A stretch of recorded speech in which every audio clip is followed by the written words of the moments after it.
I gotta say one more thing. I was almost out, but came back to me. I'm gonna try not to cry. Not only does it sound like I ran a marathon, it looks like I ran a marathon.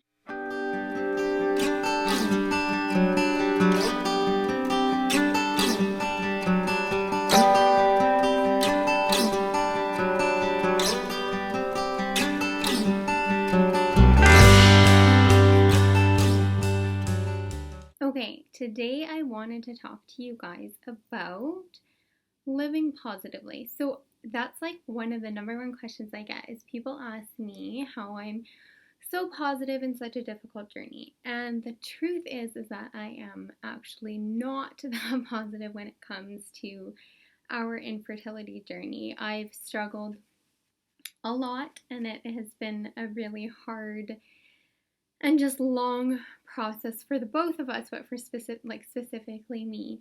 Days where I couldn't get up, I would cry the whole entire day, and that is no exaggeration.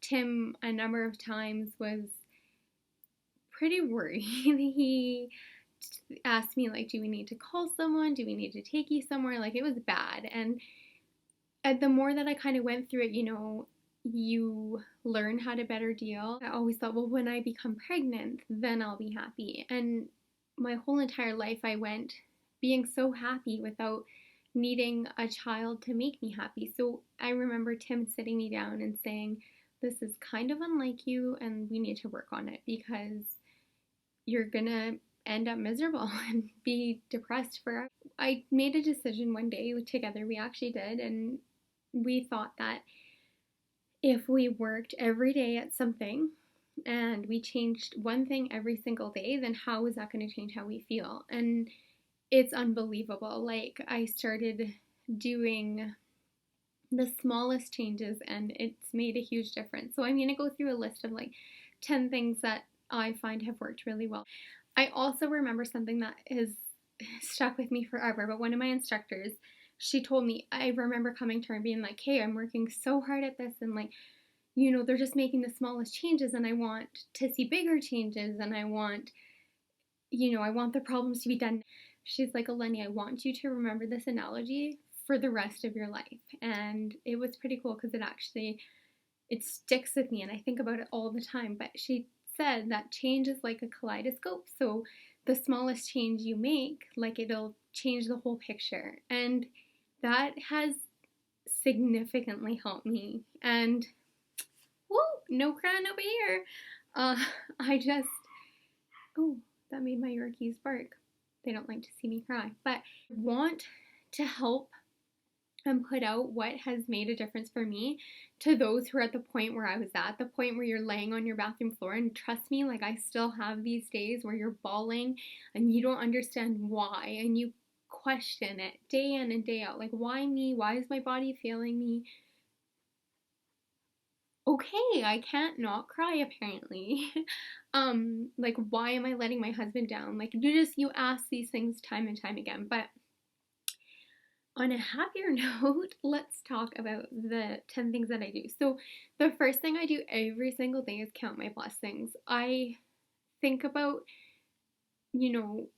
how much worse it could be and how blessed I really am. Like, in this journey, we've been able to travel. I've been able to take time for myself and care for myself. And like, I am so blessed. And I know you're so blessed too. And you have a million things that you should be grateful for. Like, the fact that you're even watching me on a computer right now, like, that is something to be grateful for. Because we do have little things. It doesn't have to be big. The simplest things every day. I'm so grateful to wake up next to you every morning, Tim. I'm so grateful for my dogs. I'm so grateful for my home. I'm so grateful for food. I'm so grateful for the support systems that I have. Like, the smallest things. Like, you don't have to compare yourself to people who have it worse than you, because that's not always the best feeling. But you think about it, and there are people who have it so much worse than we do. And when you remember that and you remind yourself that, I believe it really helps you feel gratitude. And, it comes from like the deepest place within, because I know that sometimes it's so hard. And the feeling of infertility specifically is debilitating. It consumes you. And I understand that. And I completely 1,000,000% I get it. I feel it every single day. But I also know that the more space I take up in my heart and my mind for positive things, the better I've done and I have felt. So I just really think that is like one of the most important. The second thing I found is positive affirmation. So, my sister-in-law actually was catching me often say, well, if I ever have a kid and if I ever get to do this, and she kind of told me to like step back for a second and be like, no, Lenny, like when you have a kid and when you're pregnant and when you do this, and I, I don't believe that being saying these things is going to make it happen, but I believe that it helps you feel better. And our minds are so powerful that we condition them to believe. And when you are constantly feeding it negative things, you're creating negative energy and your body's just not centered and doing the best that it can. So I truly believe, I've completely switched my mindset being like, oh, when I'm pregnant, or just affirmations like that, like completely sitting down for like 5 minutes a day and just saying it back and forth. Like, I don't know, I've really found like help in that one. Um, so the third thing that I've found that helps with my positive living is just doing one thing for myself every single day. And I know some of you already have children and maybe you're experiencing secondary infertility or just aren't even going through infertility period, but you're finding yourself being negative and lots of self-doubt and stuff. And I do believe that when you like put everyone else on hold and just say, today I'm going to care for you right now, it helps and it will make a huge difference. So whether that's like going for a walk or reading a book or cooking yourself a nice meal, that kind of swings into my next one, and that's self-care. I honestly think that caring for yourself is more than just giving yourself food and exercising and all that. It's telling yourself positive things, and self-doubt and negative self-talk is awful. And whether it's like you stand in the mirror and I'm so fat, I'm ugly, I wish I had this, I wish I had that, like it doesn't help and it makes you uglier and it makes you fatter and more miserable. So I just think, telling yourself, I love this about you, I love how you're able to love others, I love your compassion, I love your empathy, like just telling yourself things beyond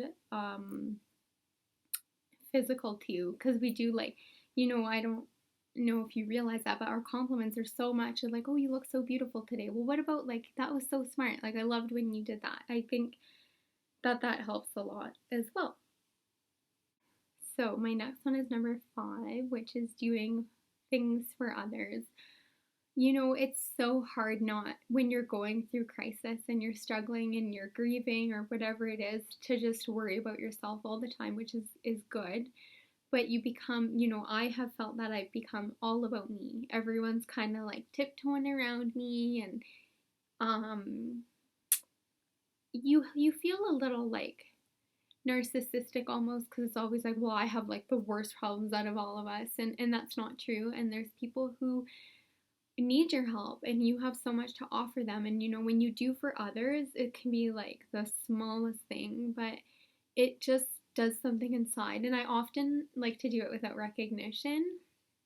There's times where Tim and I will be in a drive-through and we'll pay for someone behind us, which is like the smallest thing ever, but we'll leave like so fast because we don't want to, like, we're not doing it to make ourselves feel better. We're just doing it because we know that that's going to make somebody else's day, if that makes any sense at all.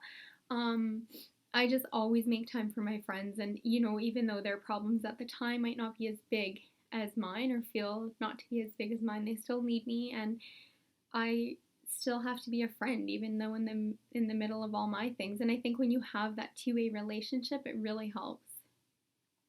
Okay, my next one is meditation. This might sound ridiculous to a lot of you, but I don't know if you've actually practiced meditation. But when you just be and you completely rid your mind of any thoughts, any thinking, anything that's not serving you at that time, you offer yourself a sense of peace that you cannot receive any other way. And it has taken me so long to actually be able to sit and to meditate and to not think about my grocery list or what I want to do that weekend or how Tim's feeling or is Tim thinking about anything during meditation or, like it's the most challenging thing, but it has offered me a sense of peace that I don't think I could have got in any other way. Okay, my next one is reading positive quotes, and this one is so important. I think every morning Tim's like, "Oh, you're reading your quotes." Like I hop on, Pinterest is one of my favorite places to go. I look for positive quotes that are actually positive. It's more things like you are strong enough and you are capable and, things that are just full of positive energy because I think what we put into ourselves really conditions our thinking and our behaviors and what we're putting back out into the universe. So I find that to be really important. Okay, this one is number 8, and it is by far like one of the most important things. Surrounding yourself with positive, encouraging people. It is so crazy how who you're around or who you choose to surround yourself can take you from like up here to like down here in a hot minute. And I know that everyone comes from a place of love and no one means to be this way. And I understand that. I completely get it. But sometimes it's like, well, like, okay, I'm going to give you an example. So for me, you have people who kind of like don't want you to do well or can't celebrate your joy or can't feel your sorrow with your sorrow. And I found that was taking so much of my time where I was like, well, why don't they care? And why can't they be there for me? And why can't they love me?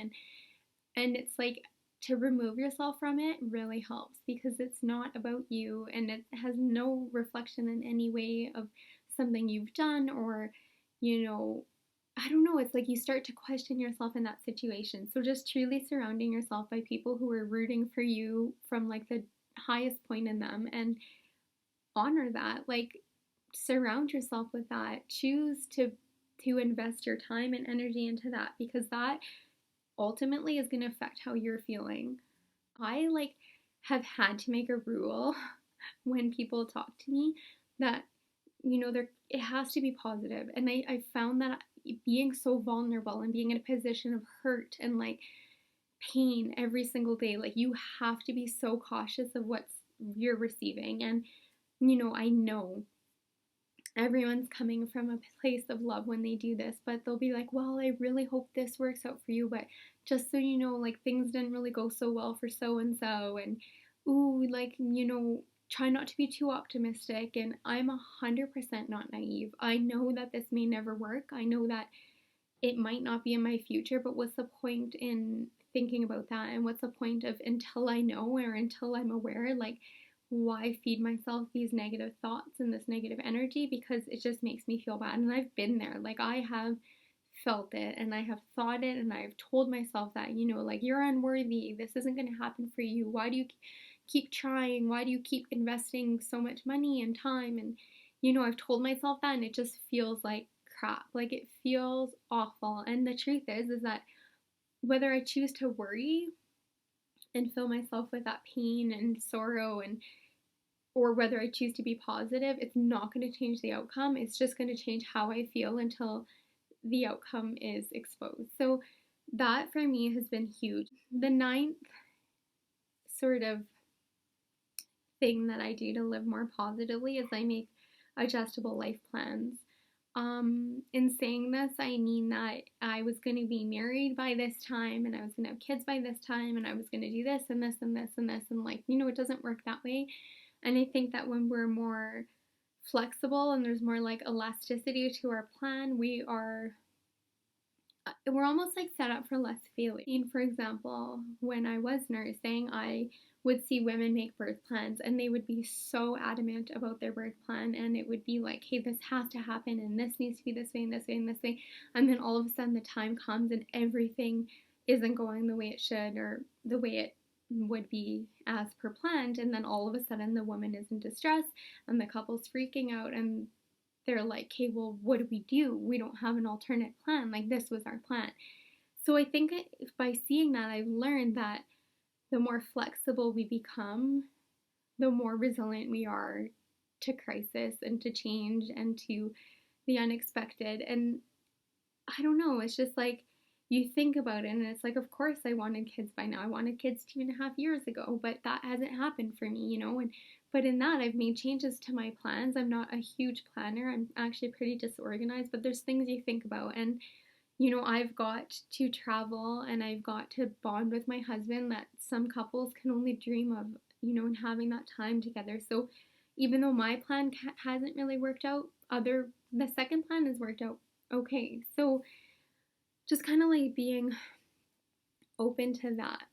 So the last tip that I have to like living more positively is just to laugh every single day. I think I went for a span of like 6 months where I didn't laugh at all, and it was like completely out of my character, and it was hard. Funny videos, or we'll watch ridiculousness. I don't know if you guys have seen it, but you've got to watch it. It's so funny, and we'll laugh. And like, I've fallen in love with Chanel. She's so cute. And yeah, just like making an effort to be positive and happy, and because that's that's my lesson. That's what I have learned. I've learned that when I worry, all it does is create a negative space and negative energy, and it just makes everything so much worse. So why not make an effort, you know, in the meantime, and forget about that theory like once I'm pregnant I'll be happy, or once I reach this I'll be happy, because that's not how it goes. And that's, you know, studies have proven that time and time again.